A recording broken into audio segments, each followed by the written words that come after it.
Hello everyone and welcome to another brand new episode of Beat the Experts. Alongside Mike Bires, I'm Andrew Chiappazzi. It's the last week of the regular season in high school boys and girls basketball.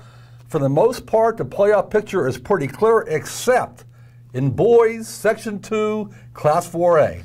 AJ, let's break down some of those big games Tuesday. Absolutely right, Mike, and we've had a close eye on this section all season long, not only because of how competitive it's been, but because there has been quite a bit of talent in this section. Some good teams, maybe their records don't always indicate just how good they are because of the competition level, and naturally it's come down to the wire.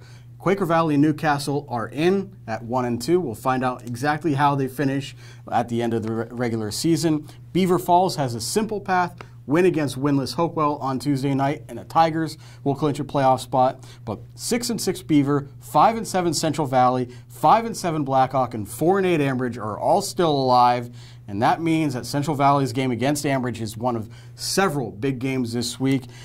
It's essentially a must-win for both of these teams. And Central Valley has now lost 3 in a row, playing without guard Michael Simmons. Ambridge is an intriguing team. They have some talent. They have some size, and Aaron Hilsendigger and Nick Campalong.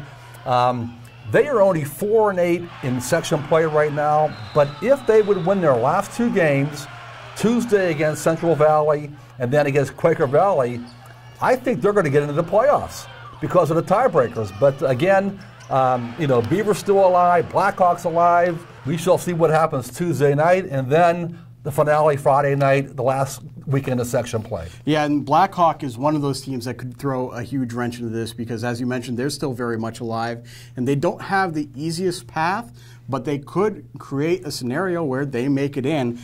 They play Quaker Valley on Tuesday and Beaver on Friday, and the good news for the Cougars is that while they lost their previous games to Quaker Valley and Beaver, both of those games were pretty close. They lost 78-72 at Quaker Valley in mid-January, and then later that week they lost to Beaver 70-64. They could theoretically go 1 and 1 this week and still be in the mix depending on how other teams go, but really they want to try and go 2-0. They want to knock off Quaker Valley, and that makes Tuesday's game against the Quakers all the more important. They just have to find a way to slow down that Quaker Valley offense. The one thing we have to look out for is the health of Amos Leptak, the Quaker Valley point guard. He's having a fabulous season, but over the weekend in a non-section game, they were beating East Allegheny handily, and Amos scored his 1,000th career point, and moments after that happened, he collapsed on the sideline, was taken to a hospital in an ambulance. He had some kind of a seizure. We're hoping and praying that he's going to be okay, but we have not heard official word yet from Coach Mike Mastriani, so his health may be in jeopardy, at least for a game or so. So anyway, if he can't play against Blackhawk, that gives Blackhawk a little better chance of pulling off the upset. Yeah, and we'll see how this section sorts itself out. It's going to take until all the games are done on Friday. It should be very interesting to watch this week. Finally, things are a little bit easier on the girls' side. Simple paths for the teams that have not clinched a playoff spot yet, and one of those teams is Beaver Falls. The girls can clinch their first playoff spot since 2013 with a win over Mohawk tonight.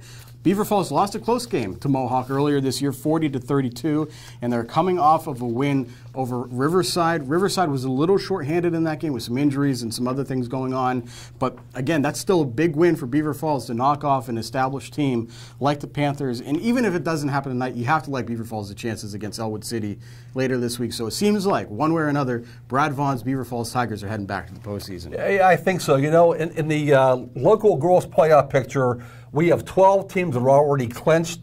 The only team left to be decided is Beaver Falls. And you know what? They've had an interesting path in recent years. 3 straight losing seasons. They will probably make the playoffs this year again with a losing season, but nonetheless, they could finish in 4th place in their section. And remember, they're the very first girls team from Beaver County to win a state championship, 1985. So let's see what happens tonight when they host Mohawk. That does it for this week's episode of Beat the Experts. You can keep track of all of these scores on timesonline.com. Catch us at noon on Thursday at timesonline.com for the latest edition of Game On the Record. So for Mike Bires, I'm Andrew Chiappazzi. That does it for now. We'll see you soon.